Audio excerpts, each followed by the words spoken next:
Welcome to the season finale of Musica Virtuale, a season online, presented by Gallery Concerts.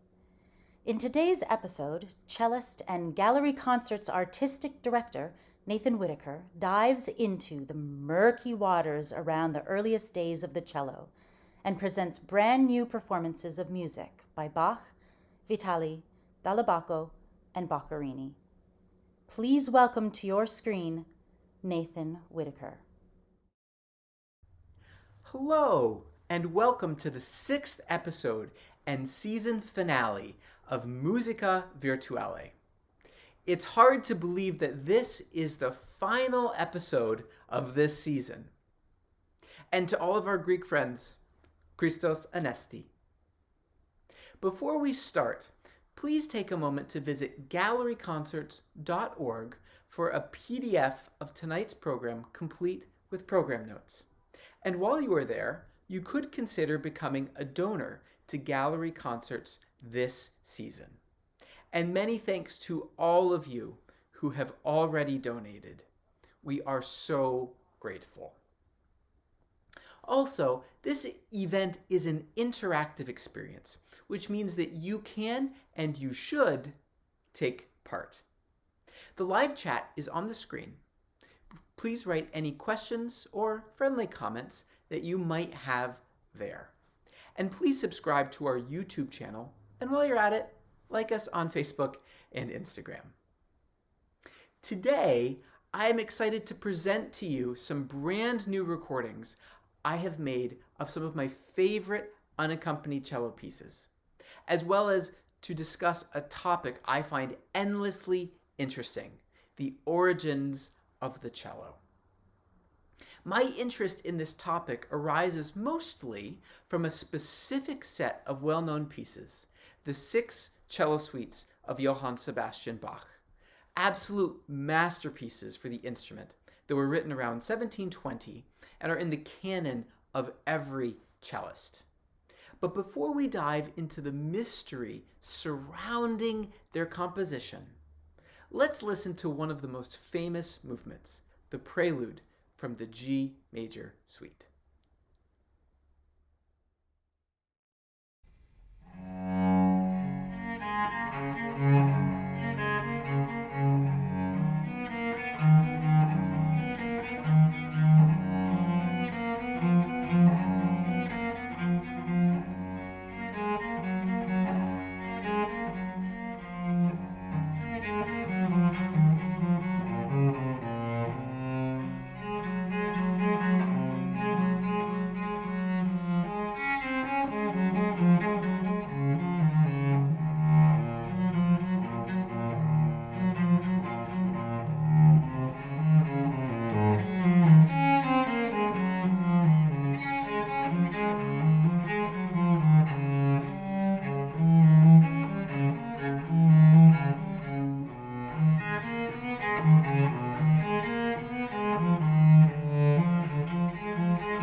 What a delightful piece of music. It has such interesting development, just wonderful use of counterpoint and polyphony, and it's so idiomatic to the cello. But one of the major questions is, well, where did it come from? Where are the precursors that Bach was able to build this composition upon? Well, what we find is these pieces are actually a missing link in the history of the instrument. Really, they're a charming piece of forensic evidence of what cellists were actually doing during the Baroque period. But to better understand this, we need to hop in our time machines and go back in time, all the way back to the beginning days of the cello. Now, the problem is that the early years of the cello are a bit of a mystery. We simply have very little information on those early years. But we do know some things for certain. Andrea Amati was the first builder of cello-like instruments. An image of a cello appears in an Italian fresco around 1542. The first time that this instrument was called for specifically in a composition was in Monteverdi's Orfeo of 1607. And the first time the term violoncello actually appears is in 1665. A few virtuoso cellists emerged out of Bologna during the late 17th century, and then Bach wrote his famous cello suites in 1720. Only in 1741, nearly 200 years after Andrea Amati started building this instrument, did Michel Corrette, who is not even a cellist, write the first method or treatise for the cello. So this is the question. What were cellists doing for nearly 2 centuries? What were they playing? What was their technique? And most of all, what was their purpose? After all, cellists were all around, as were their instruments. Builders like the Amati brothers and Stradivarius were building cellos. There would not have been people playing and instruments being made should they have not been doing much of anything at all. A clue to our solution lies in the writing of the German cellist Johann Georg Christoph Schettke, who wrote, quote, "Accompaniment should be the first object of a violoncellist, the instrument being principally invented and intended for that purpose." In the obituary of the Italian cellist Giuseppe Giacchini, he was particularly noted for his fine accompaniment of singers. And even in the first widespread method for the cello, the method from the Paris Conservatoire dating at the beginning of the 19th century, it held the title Method for Cello and Accompaniment. Therefore, a picture of the role of the early cello begins to emerge. The cello was intended as an instrument to accompany. But what does accompaniment mean? Now, in modern times, the term accompaniment or accompanist has become kind of a dirty word. Many pianists, in fact, take great offense to the term and prefer to be called collaborative pianists, as the term accompanist implies a hierarchical relationship. However, this was not always the case. Just as if you ask someone to accompany you to the movies or dinner, you are simply asking them to go with you, not to be their server at the restaurant. In fact, for centuries, The art of accompaniment was that the accompanist created or even improvised music that supported the melody of the soloist. It was a partnership between two parties to further the whole. So, during the 17th and 18th century, accompaniment is about the art of invention, the creation of music using the principles of basso continuo and figured bass. Essentially, the process of musical invention can be boiled down to three musical elements. There are many musical elements, but these three are the most important, namely rhythm, melody, and harmony. Now, we can all easily imagine rhythm and melody on the cello. After all, we have a bow, and every time it moves back and forth, it creates rhythm, and melody has never been a problem for cellists. But what about the creation of harmony? I mean, don't you need a chordal instrument like a harpsichord, organ, or lute? Well, let's return to our Bach Prelude. Now, Mr. Bach suggests and teaches us a great technique for creating harmony on the cello called style brisé or style lutte, which means broken style. Style brisé comes from the lute tradition and essentially means that it takes a block of harmony and spreads it out over time, or arpeggiates the chord. Then the mind of the listener takes these broken pieces of harmony and puts them back together. The mind blends this harmony, resulting in the audience having a complete harmonic picture without having heard a single block chord at all. You just experienced it listening to the Bach Prelude, where arpeggiated chords provide the framework for functional harmony. Essentially, style brisé is the art of implying harmony. But does our Bach Prelude actually work as an accompaniment?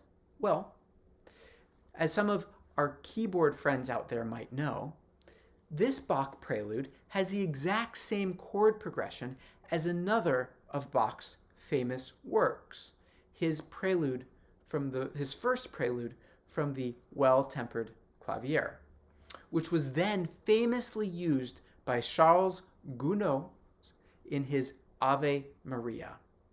So, it clearly works as an accompaniment to a melody. But our next question is, how did composers begin to incorporate these style brisé techniques into their compositions? Well, we will see some solutions from the other works on today's program, which were all written by cellist composers, namely Giovanni Vitale, Giuseppe Maria Dall'Abaco, and Luigi Baccarini. And if anyone knew how to incorporate these techniques on the cello, it was the cellists themselves. So our next set is by Giovanni Vitale, who is a founding member of the famous Accademia Filarmonica in Bologna as a violone player. These are some of the earliest pieces for the cello from around 1680, and Vitale uses a very clever technique to imply harmony. These pieces are placed over a recurring or a ground bass that would have been known to the players and the audience of the time. They are dance movements where the harmonic progression was danced to probably by the listener the night before. Therefore, the audience's expectation of the harmony fills in those missing gaps. In each of these pieces, the bass line is introduced and then variations on that bass line elaborate throughout each piece, with the exception of the toccata, which is more of a giant elaboration on a C major chord and serves as the introduction to our set.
Over time, composers were able to blend additional techniques used to accompany into their unaccompanied compositions, as exemplified in Bach's cello suites and in the Vitale pieces you just heard.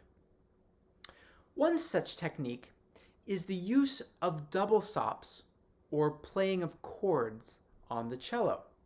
Now, while this technique is not sustainable for a long period of time, playing multiple pitches simultaneously allows for faster movement through harmonic sequences. Fast arpeggiation passages, or rapid string crossings called bariolage, create the same effect of blurring multiple chord tones together. Another more polyphonic technique is the usage of different musical voices. These musical voices are often separated by register or tessitura, where, for example, a bass voice might be lower on the instrument, followed by a melodic voice that is higher on the instrument. Besides Bach and Vitale, another lesser-known composer to incorporate these techniques was the cellist Giuseppe Maria Dall'Abaco. In his unaccompanied capriccios, he expertly mixes these devices, double stopping, chords, fast arpeggiation figures, and the usage of multiple voices to create interest, but also harmony in these unaccompanied works. While these capriccios were written during the classical period, they really are a sort of culmination of what is possible using the style brisé techniques of the Baroque period.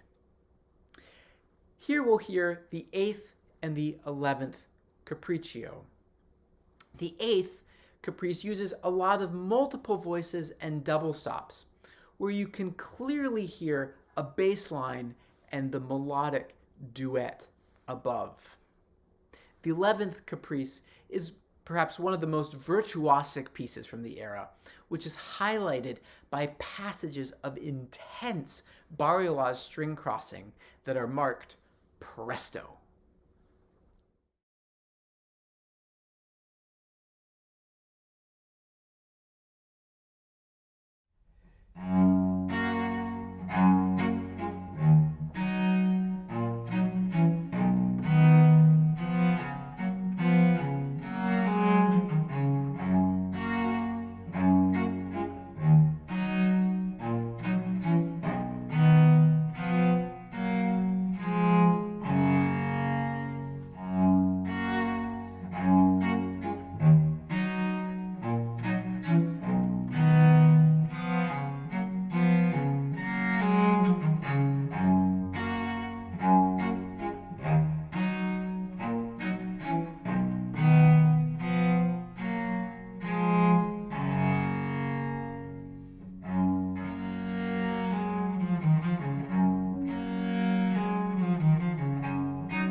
Our final cellist composer today is perhaps the greatest cellist of them all, Luigi Baccarini. As a classical period composer, musical style had changed away from the accompanied type of compositions that were popular during the Baroque period using stile brisé to pieces that used more melody and accompaniment, as we are familiar with in the music of Mozart and Haydn. However, it's important to remember that while styles changed, the rules of harmony remained the same. 3 notes are always required to create a chord. Now, composers realized that it really didn't matter how the notes were presented, whether they were presented together in a block chord or presented over time using something like stile brisé. It only mattered that the harmonies were eventually made clear. So in these sonatas, Boccherini composes for 2 cellos, one a solo cello and the other an accompanimental cello. But what he so expertly does is to complete the 3 notes necessary for a complete harmony using several techniques. Now, double stops occur frequently, either in the solo or accompanying parts, thereby creating the 3 chord tones necessary for functional harmony. Other times, Boccherini is able to create the 3 necessary chord tones by using stile brisé-esque practices like arpeggiation figures and spreading harmonic figures out over time. In the 20th century, often the second cello part of Boccherini's sonatas was converted to a piano part, really applying a Romantic era norm that a keyboard instrument was always required for an accompaniment. But by actually playing these pieces the way that Boccherini wrote and published them, the interplay between the solo and the accompanying cello becomes a lively conversation. And in my opinion, that's really the point of not just these pieces, but conversation is the point of music and art itself. It has been a pleasure sharing all of this with you today, and I hope that you enjoy Boccherini's Sonata No. 3 in G major.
Before we get to your questions and comments, I would like to take a few moments to acknowledge and thank the numerous people who have made this unique season possible.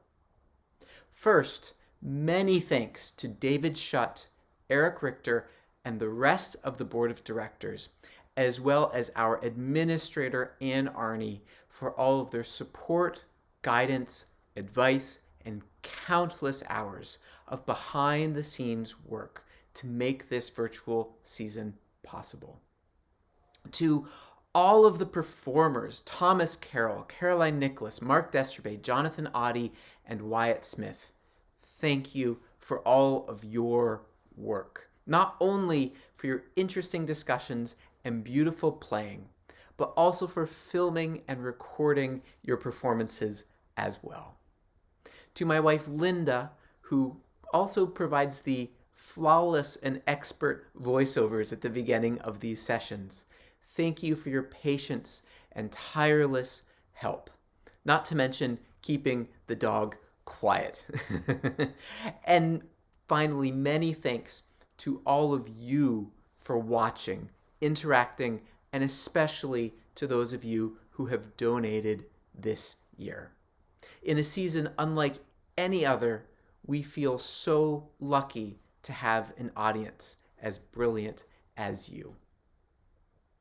Last summer, when we were putting this season together, I decided to place myself last in the queue with the thought that I could make a grand announcement about the exciting future plans of gallery concerts and announce next season. Well, like so many attempted plans over the past year, safety protocols for the fall are still fluid and in flux, and we are not quite able to divulge our plans quite yet. But rest assured, we are excited about our 2021-2022 season, and whether it will be a virtual, in-person, or some combination of the two, it will be a very exciting and rewarding season. So please subscribe to our email and snail mail lists so you can be the first to learn when we announce next season. We are so excited to bring live performances back as soon as circumstances allow. So stay tuned. And now we'll get to our questions. Let's see. We have a wonderful question here from Anne. What can you tell us about your instrument? Well, today I was fortunate to be playing on an instrument that was made by Johann Christian Ficker II. There was actually three Fickers, a first Ficker, a second Ficker, and a third Ficker. So it's, as one of my colleagues says, I got stuck with the middle Ficker. It was made around 1770, so to put it in perspective, Mozart was 14 years old when it was made, or it was made about 250 years ago. And what's kind of interesting about it is that it has a label on the inside that's in Cyrillic. And so I brought it to a friend of mine, Henry Lebedinsky, who many of you know, who speaks Russian, being that he was born in the Soviet Union. And he told me that it was a repair label, that the instrument was in Tbilisi, Georgia in 1905, which means that not only was it made in Marknekuchen in Germany during the time of Mozart and Haydn, but also it was in Georgia around the time of the Russian Revolution. So it clearly has a lot of stories to tell us. Let's see, let's go to some of our other questions here. Well, let's see. Eric Newman said, "Hi, Eric. Nice to see you. I didn't know you have a twin brother. He's a pretty good cellist also." Yes, we keep him in the closet and only bring him out on special occasions when he behaves quite well. I'm being silly, of course. Don't keep people in closets. It's amazing what you can do with technology, and it has been actually one of the fun parts. If you can call any of this past year fun, one of the rewarding parts is actually sort of diving into what we can do with technology now. So it was fun multi-tracking myself for that Boccherini set. Alice, hi Alice, nice to see you. Well, I guess you asked the same question that I just answered from Anne. So I would say I also, since you asked which one, you may know that I actually have 4 instruments that are in our little apartment here. Modern cello by Mario Gadda that was made in 1957. The Ficker Baroque cello I just told you about. I also have a 5-string cello that's useful for playing the Bach 6th cello suite. And I've used it for a few various other things, especially putting a low F string on it allows me to play music that would be for double bass. And then I have a teaching cello. There's also a cello that we made into a lamp. So I guess there's actually 5 cellos in our living room. Martha, hi Martha, so lovely to hear from you. And I'm glad you had a lovely surprise at the end. Thanks. I hope not only to replicate it, but to just see you at a live concert event before too long as well. Oh, hi, Judy. Judith Clayman. Great concert, Nathan. When did cello concertos start being written? Wonderful question. Didn't Vivaldi write a double cello concerto? Were there other cello concertos written during the Baroque and Classical eras? Wonderful question. Yes, I'll leave that up there. Vivaldi, actually, I think he wrote 17 solo cello concertos. And there's a few other Neapolitan composers that wrote a handful of them. Porpora, and these would have been late Baroque late Baroque compositions. Vivaldi's are also fairly late in the 17. I don't want to quote something wrong. Porporas are definitely at the end of the Baroque era, as are Leonardo Leo's. And there were some of these. They were often actually used more as teaching pieces, to be honest. That especially when you look at Vivaldi, and he was the teacher at the Pietà there in Venice, which was of course a school for orphaned girls. An interesting school in that it was often the lack of a better term, the illegitimate children of noble men who sent their daughters to this school. So it was actually very, very well funded. I suppose guilt does provide for good schooling. And so Vivaldi was employed here at the Pietà. He left many times because he got frustrated with administration, but ended up coming back. But when we think of concertos for the cello in that sort of bigger sense, really Haydn's concertos are those, but also Boccherini. Boccherini wrote a slew of cello concertos. I can't remember the number offhand. The B-flat concerto is sort of played all the time of Boccherini, but he wrote a bunch of them. And some of them are better than others. That's one of the joys of playing Boccherini is his music sometimes a little bit uneven. Some are good pieces, some aren't. So it's Forrest Gump said it, right? That it's like a box of chocolates. You never know what you're going to get till you actually sit down and practice and learn the piece of music. I think that's what Forrest Gump said. So yes, and then certainly when we got into the Romantic era, concertos became more of a real large, heavy composition, certainly by the time of Beethoven. And we actually lost out on we meaning cellists in general, on a Beethoven concerto. Beethoven wanted to write a cello concerto for his good friend Bernhard Romberg. But Romberg said that he didn't. He actually hated Beethoven's music, even though they were good friends. He couldn't stand Beethoven's music. He famously threw some of the string quartets on the ground and stepped on and said, "Who couldn't possibly understand this drivel?" And then, in response to being asked if a concerto could be written for him, he replied, "I only play my own compositions." And so, sadly, we don't have a Beethoven cello concerto in that respect. Janelle, thank you. I'm blushing. That was it was wonderful to play that music for you guys. And we have this question: do we know why this new type of instrument was developed in the first place? Was it addressing a gap or a shortcoming in instrumentation of the time? And to simply answer your question, second question of a gap, yes. So one of the misconceptions that a lot of people have when they start looking at early music and bowed instruments is that that the gamba, the viola da gamba, sort of turned into the cello, and this is not true at all. The gamba is actually a member of the lute family, and if you really look at the way that the body is shaped, it comes from the lute family, whereas the cello, as we'll call it, in the early days there's some terminology ambiguity.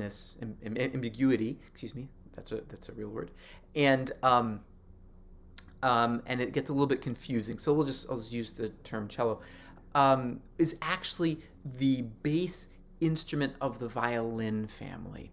So really, you kind of had the viol family on one side and the violin family on the other side. And they actually got very much tied up with national politics, where particularly when you got to the 17th and definitely into the 18th century, the Italian style instrument of the violin family was predominant, whereas in France and then in England, because England copied France in many of their musical endeavors, the viol family was much more popular, and actually it was sort of a little bit of a Montague and Capulet situation where they didn't necessarily always get along. So the cello was necessary because it was the base instrument of the violin family. I should also say that during the Renaissance there was a musical aesthetic for creating families of instruments. So we use the word consort, which means con with and sort, so that they wanted of the same kind. So they wanted homogeneous sounding instruments. So you have a viol consort, it's all a bunch of viola da gambas. You have a recorder consort. There were actually violin consorts. There was one actually in Paris that was known as the Violins of the King, and then of course the English monarchy wanted to copy whatever Louis XIV did, and so they actually had the 4 and 20 violins up there. So it was actually developed as the base member of this new family of instruments. And over time, what happened was it's like any other sort of evolutionary process. It's not that evolution goes necessarily in the way that it's definitely better and predestined. It tends to go in the way that factors allow for its survival. And the cello is a more resonant, louder instrument than the gamba. And as halls became bigger, it became more popular. And certainly when we get into the classical period, we see that the cello was used in opera houses for accompaniment.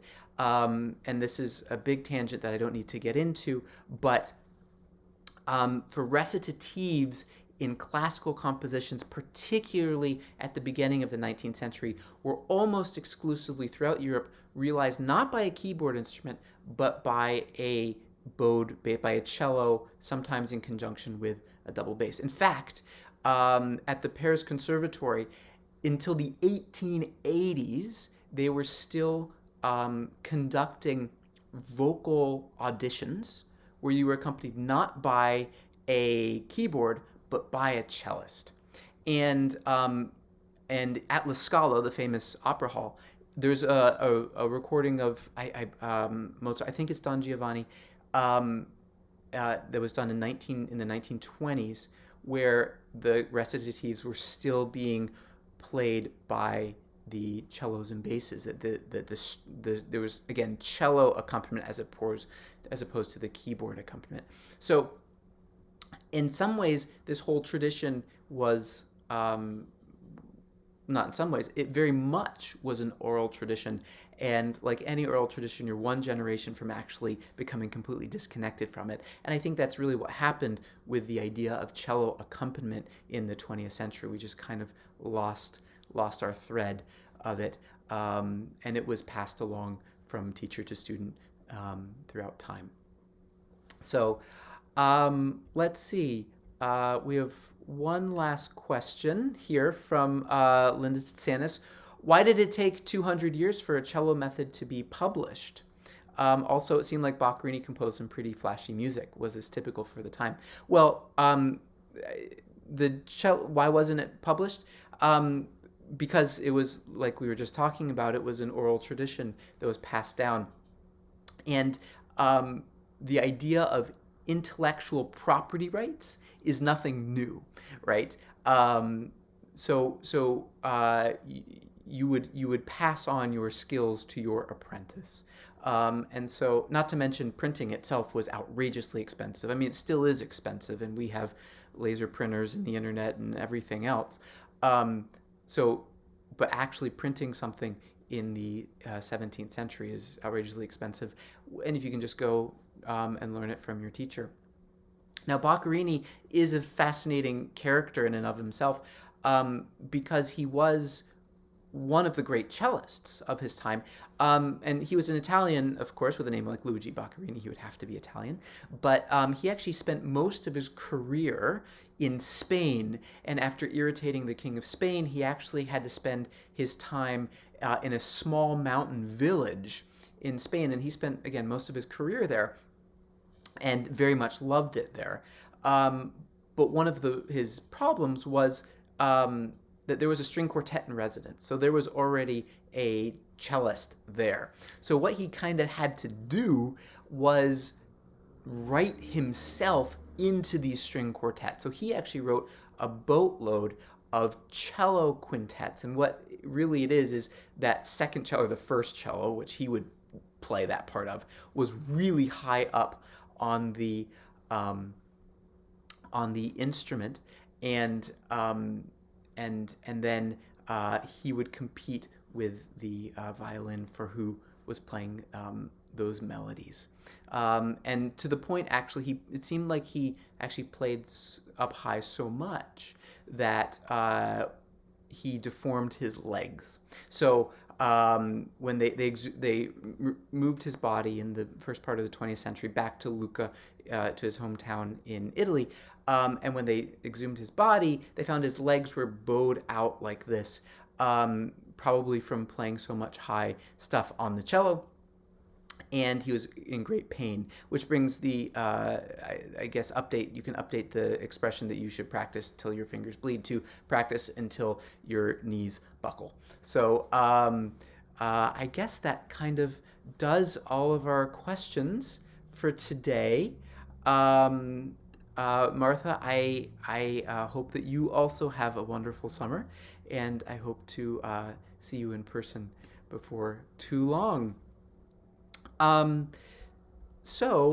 Again, just thank you all so much for watching today and all season long.